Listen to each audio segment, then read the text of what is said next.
یہ سورہ الانعام ہے، 6 نمبر سورت ہے، اور اس کی آیت کا نمبر ہے 34۔ وَلَقَدْ كُذِّبَتْ رُسُلٌ مِّن قَبْلِكَ فَصَبَرُوا عَلَىٰ مَا كُذِّبُوا وَأُوذُوا حَتَّىٰ آتَاهُمْ نَصْرُنَا وَلَا مُبَدِّلَ لِكَلِمَاتِ اللَّهِ وَلَقَدْ جَاءَكَ مِن نَبَأِ الْمُرْسَلِينَ۔ تو رب اپنے رسول کو احمد عیسیٰ کو کہہ رہا ہے واہ، اور یعنی ایک تو بات ہوا جو چل رہی نسل سے نسل، رسولوں کے بارے میں رسول آتے ہیں، یا مثال کے اوپر اس سے پہلے آیا تھا ایک مرزا غلام قادیانی، اس نے دعویٰ کیا میں وہی مسیح ہوں، تو اس کے بعد کیا مر کھپ گیا، گالیاں کھا رہا ہے، سب کچھ اس کے خلاف ہو رہا ہے، کوئی کچھ بھی نہیں ہو رہا۔ کہ ایک تو رسولوں کے بارے میں یہ عقیدہ ذریعہ عام ایک لوگوں کے اندر یہ تاثر عام جو ہو چکا ہوا ہے، جس کی وجہ سے وہ دشمنی کرتے ہیں، کیونکہ اگر پتہ ہو کہ بھائی رسول کے ساتھ دشمنی کرنے کا انجام کیا ہوتا ہے، تو سچا ہے یا جھوٹا کوئی بغیر سوچے سمجھے دشمنی کرے گا؟ سوال ہی پیدا نہیں ہوتا۔ کوئی بھی دشمنی نہیں کرے گا، کیوں کہ بھائی یہ رب اور اس کا معاملہ ہے، اگر کذاب ہے رب کے نام پر اٹھا تو رب سے ذل و رسوا کرے گا۔ ہم کون ہوتے ہیں؟ ہم اگر اس کے ساتھ دشمنی کریں ہم کر کیا لیں گے، بگاڑ کیا لیں گے؟ رب طاقتور یا ہم تو رب کے کام میں مداخلت کریں گے، شرک کریں گے، رب جانے اور وہ جانے۔ لیکن اگر سچا ہوا تو ہمارا کیا بنے گا؟ لہذا ہم نیوٹرل رہتے ہیں، اگر تصدیق بھی نہیں کرتے تو نیوٹرل ہے۔ لیکن چیز یہ ہے کہ اگر کوئی آ کر اعلان کرتا ہے، دعویٰ کرتا ہے کہ میں رسول، تو خاموش رہنا چاہیے، چھپ کر بیٹھ جانا چاہیے، تصدیق نہیں کرنی چاہیے، تصدیق کرنی چاہیے۔ اگر سچا ہوا تو پھر ہم کہاں جائیں گے، کیا کریں گے؟ کیونکہ رسول جب آتا ہے رب نے حجت کرنی ہوتی ہے، چھانٹی کرنی ہوتی ہے، عذاب اور سزا اور جزا کا فیصلہ ہونا ہوتا ہے، تو اگر ہم خاموش رہیں گے، پیچھے رہیں گے، تو ہم تو سزا پانے والے سے ہو جائیں گے، تو پیچھے بھی نہیں رہا جا سکتا، تحقیق کے علاوہ کچھ چارہ نہیں۔ تو یہ کہا وَلَقَدْ، تو رب اپنے رسول کو کہہ رہا ہے کہ تجھے ہم نے جو صلاحیتیں دی ہیں، کون صلاحیتیں دی ہیں؟ وہ کچھ سننے دیکھنے سمجھنے کی صلاحیت دی ہے جو انسانوں کے پاس نہیں ہے۔ تو ہمارا بھیجا ہوا تجھے ہم نے اپنی آنکھیں دی ہیں، اپنے کان دیے ہیں، تو ہماری آنکھوں ہمارے کانوں سے سنتا دیکھتا ہے، جو چھپا ہوا ہے وہ سنتا دیکھتا ہے۔ تو ذرا جانک ماضی میں کذبت، کذب نہیں کیا گیا، رسول من قبلک، تجھ سے پہلے جو رسول گزرے، تجھ سے پہلے جو رسول آئے، نوح، اس کا کذب کیا گیا یا نہیں؟ ہود کا، صالح کا، شعیب کا، لوط کا، ابراہیم کا، موسیٰ کا، عیسیٰ بن مریم کا، کیا گیا یا نہیں کیا گیا؟ کیا گیا نا۔ تو نتیجہ کیا نکلا تھا؟ غور کر ذرا، تو کیا کر، تو نے کیا کرنا ہے؟ فصبر، پس صبر کرتا رہے، صبر کر رہے نا، کرتا رہے، الا ما کذب، اس پر صبر کر جو تیرا کذب کیا جا رہا ہے، یہ تیرے ساتھ دشمنی کی جا رہی، گالیاں، بکواسات، تہمتیں، ملامتیں، واوذوا، اور جو تجھے تکلیف دی جا رہی ہے، تجھے اذیت دی جا رہی ہے، حتیٰ، یہاں تک کہ آتاہم نصرنا، ہمارے رسولوں کو ہماری نصرت آ جاتی ہے۔ آتی نصرت یا نہیں آتی؟ نوح کے وقت نصرت آئی تھی یا نہیں آئی تھی؟ ہود کے وقت آئی تھی یا نہیں آئی تھی ہماری مدد؟ کیا ہم اپنے بندے کو اکیلا چھوڑ دیں گے؟ دنیا کا ایک بادشاہ اگر اپنے کسی بندے کو کہیں بھیجتا ہے اور وہاں وہ دیکھے کہ اس کے بندے کو خطرہ ہے، تو کیا دنیا کا کوئی بادشاہ اپنے بندے کو اکیلا چھوڑ دیتا ہے؟ نہیں۔ جب دنیا کا کوئی بادشاہ اپنے کسی بندے کو خطرے میں، مشکل میں اکیلا نہیں چھوڑے گا، تو میں رب العالمین اپنے بندے کو اکیلا چھوڑ دوں گا؟ مجھے پتا ہے میں درندوں کے بیچ بھیج رہا ہوں، کتوں کے بیچ بھیج رہا ہوں، خنازیر کے درمیان بھیج رہا ہوں، درندوں کے بیچ بھیج رہا ہوں، تو کیا میں اپنے بندے کو اکیلا چھوڑ دوں گا؟ لاوارث چھوڑ دوں گا؟ میں رحیم نہیں ہوں؟ میں الکب بھی نہیں ہوں؟ نہیں، سوال ہی پیدا نہیں ہوتا۔ کیا نوح کو اکیلا چھوڑ دیا، لاوارث چھوڑ دیا تھا؟ ہود کو، صالح کو، شعیب کو، لوط کو، موسیٰ کو؟ نہیں نا۔ لہذا کیا کر، صبر کرو، ولا مبدل لکلمات اللہ، اور لا، نہیں، بالکل نہیں، مبدلہ، تبدیلی ہے ہی نہیں، تبدیلی اپنا وجود رکھتے ہی نہیں، لکلمات اللہ، جو اللہ کی کلمات ہیں ان کے لیے تبدیلی ہے ہی نہیں، جو اللہ کا قانون ہے اس میں تبدیلی کی کوئی گنجائش ہے ہی نہیں، تبدیلی ہو ہی نہیں سکتی اس میں۔ فلقد، واہ، لقد، وہی بات ہو، یعنی کہ تو جو تجھے ہم نے صلاحیتیں تحقیق کر چکا ہے نا، جا کا تیرے پاس آ گیا، من نباء المرسلین جو ہمارے بھیجے ہوئے تھے ان کے بارے میں، جو ہمارے بھیجے ہوئے ہوتے ہیں ان کے بارے میں، وہ علم جو ہمارے علاوہ کسی کے پاس نہیں تھا، وہ علم تیرے پاس آ گیا یا نہیں آ گیا؟ نوح کے بارے میں، ہود کے بارے میں، صالح کے بارے میں، شعیب کے بارے میں، لوط کے بارے میں، موسیٰ کے بارے میں، وہ علم جو ہمارے علاوہ کسی کے پاس نہیں تھا آ گیا نا، آ گیا۔ تو اس وقت کیا ہوا تھا کہ آج ہمارا قانون بدل جائے گا؟ سوال ہی پیدا نہیں ہوتا، سوال ہی پیدا نہیں ہوتا۔ کیا نوح کو یہ نہیں کہا گیا تھا جو تجھے کہا جا رہا ہے؟ ہود کو، شعیب کو، صالح کو، لوط کو، موسیٰ، کیا ان کو نہیں کہا گیا تھا؟ کہا گیا تھا نا، ان کے ساتھ بھی یہی سب کیا گیا تھا نا۔ تو آج تیرے ساتھ کیا جا رہا ہے، کوئی نیا ہو رہا ہے؟ کوئی نیا نہیں ہو رہا۔ اگر ان کو اکیلا چھوڑ دیا تھا تجھے بھی اکیلا چھوڑ دیں گے۔ اگر ان کے ساتھ یہ نہیں ہوا تھا، تیرے ساتھ ہوا ہے، تو پھر تجھے فکر کرنی چاہیے، تجھے پریشان ہونا چاہیے، ٹھیک ہے نا؟ تو یہ ہے اب گزشتہ اب رسولوں کے بارے میں رب نے مجھے کیا علم دیا؟ رب نے مجھے علم دیا کہ دیکھ غور کر ذرا، جب ہم نے قانون میں یہ کیا ہے کہ رسول ہم صرف تب بھیجے گا جب ضلال مبین آئیں گے۔ سورہ آل عمران 3 نمبر سورت ہے، اس کی آیت کا نمبر 164 ہے۔ لقد من اللہ علی المؤمنین اذ بعث فیہم رسولا من انفسہم یتلو علیہم آیاتہ ویزکیہم ویعلمہم الکتاب والحکمہ وان کانوا من قبل لفی ضلال مبین۔ یہاں اس ساتھ میں قانون بتا دیا کہ رسول کب بھیجا جاتا ہے، رسول کا بھیجنا ہم نے کب قدر میں کیا ہے؟ جب ضلال مبین ہو، جیسا کہ سورہ الجمعہ کی آیت نمبر 2 میں بھی ہے، هو الذی بعث فی الامین رسولا منہم یتلو علیہم آیاتہ ویزکیہم ویعلمہم الکتاب والحکمہ وان کانوا من قبل لفی ضلال مبین۔ رسول کا بھیجا جانا کب قدر میں کیا ہے، قانون میں کیا؟ جب ضلال مبین، 100% گمراہیاں ہوں۔ تو جب 100% گمراہیاں ہوں تو لوگ کیسے پہچانیں گے رب کا بھیجا ہوا ہے رسول ہے؟ کیسے پہچانیں گے؟ لوگ تو ہوں گے 100% گمراہیوں میں، لوگ تو ہوں گے 100% گمراہیوں میں۔ اب جب لوگ 100% گمراہیوں میں ہوں، رسول بھیجا جائے، کفر و کذب کرتے ہیں، رب تو پوچھ نہیں سکتا ہاں بھائی تم نے کیوں نہیں مانا تھا، کیوں دشمنی کی تھی؟ لوگوں کے پاس بہانہ ہوگا، عذر ہوگا کہ یار اب ہمارے پاس کوئی ایسی چیز ہی نہیں تھی، کوئی پیمانہ ہی نہیں تھا، کوئی معیار ہی نہیں تھا کہ ہم اسے پرکھ سکتے۔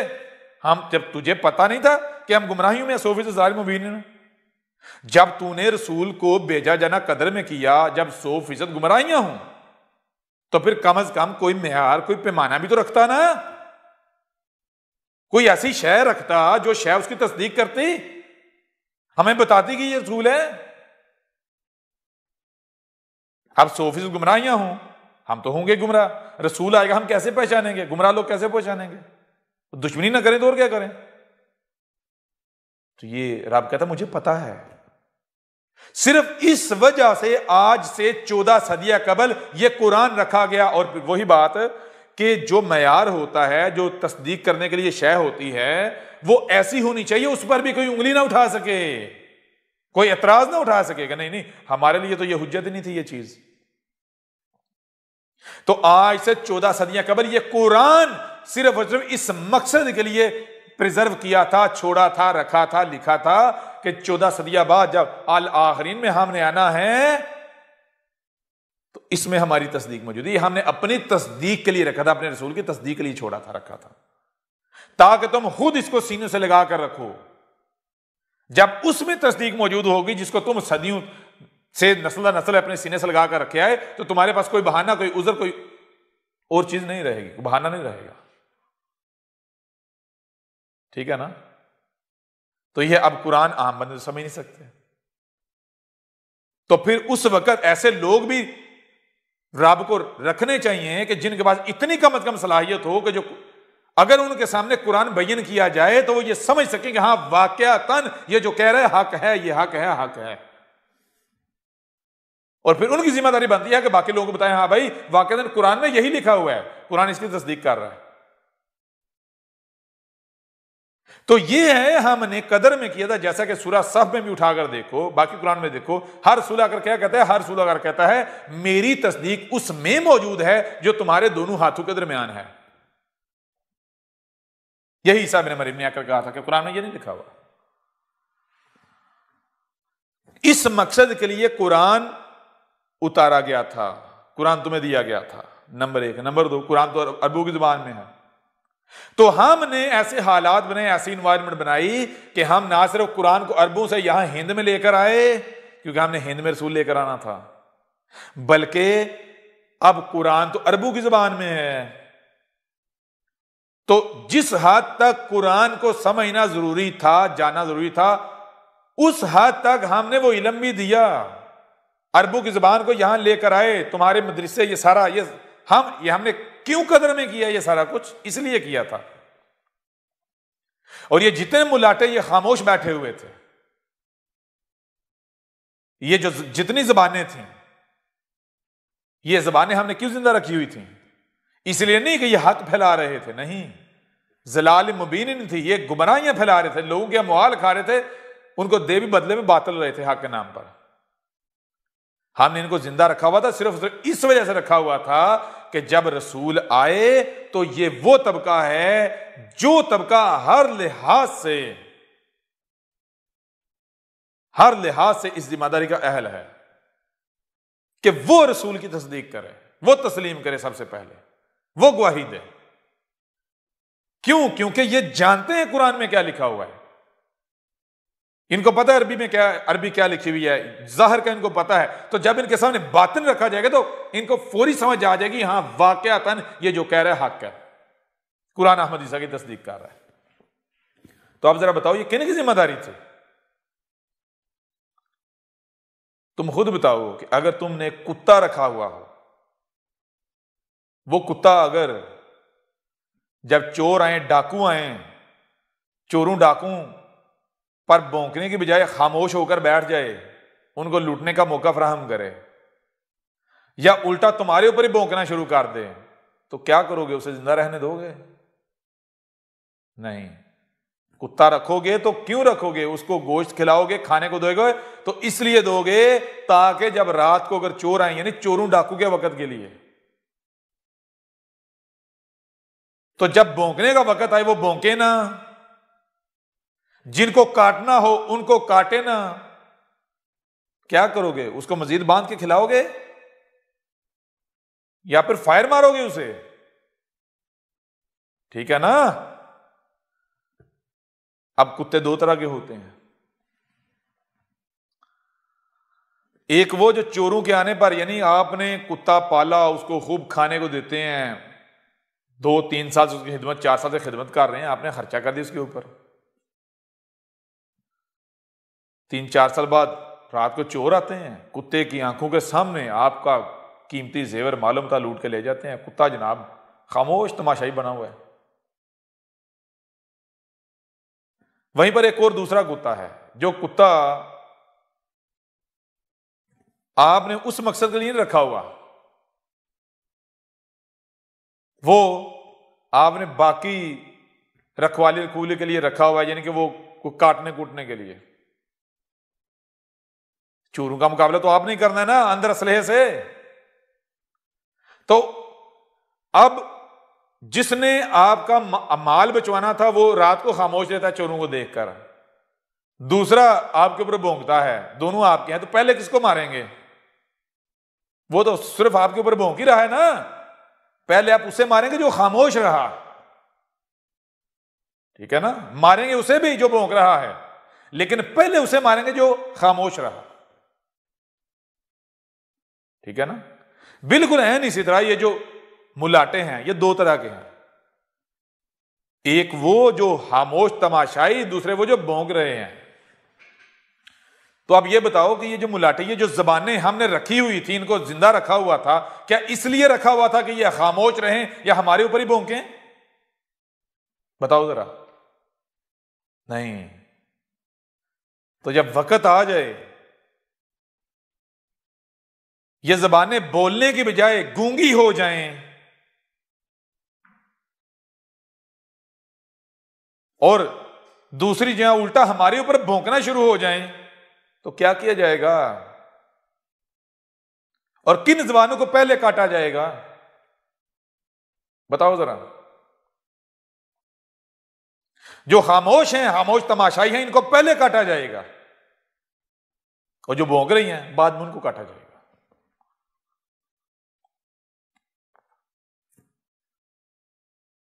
تو یہ ہے. اب میں آپ سے سوال کرتا ہوں، ذرا آپ خود غور کرو، کیا احمد عیسیٰ رب کا بھیجا ہوا نہیں ہے؟ ان ملاٹوں کو زندہ رکھا گیا تھا صرف اور صرف اس لیے، اس وجہ سے کہ ان کا کام تھا احمد عیسیٰ کی اس کو تسلیم کرنا، کیونکہ ان کو پتہ ہے یہ حق ہے، اور نصرت کرنا، مدد کرنا، کیونکہ عوام اندھو کی طرح ان کے پیچھے چل رہی ہے. عوام اندھو کی طرح ان کے پیچھے چل رہی ہے. یا تو ان کو بتایا نہ جا رہا ہو، ان کے اوپر ہاتھ کھول کر واضح نہ کیا جائے، ان تک پیغام نہ پہنچایا جا رہا ہو، تو بھی ہے.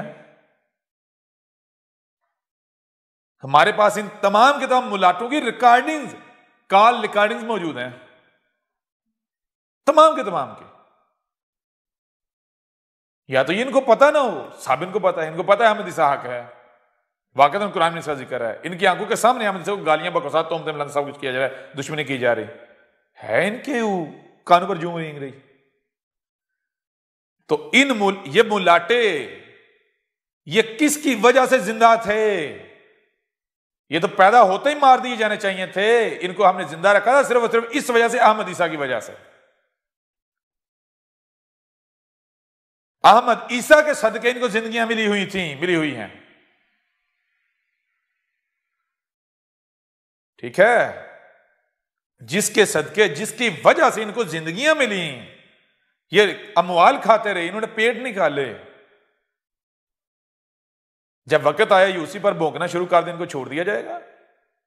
جب وقت آیا اس وقت یہ زبانیں خاموش ہو جائیں، اور جب وقت آیا بولنے کا اس وقت اگر یہ نہیں بولیں گی، خاموش ہو جائیں گے، تو پھر ان کو پکا خاموش نہیں کر دینا چاہیے. کیا کرنا ہے ہم نے ان زبانوں کا؟ اچار ڈالنا ہے، کاٹ دیا جائے گا جو کہ ہم کاٹ رہے ہیں.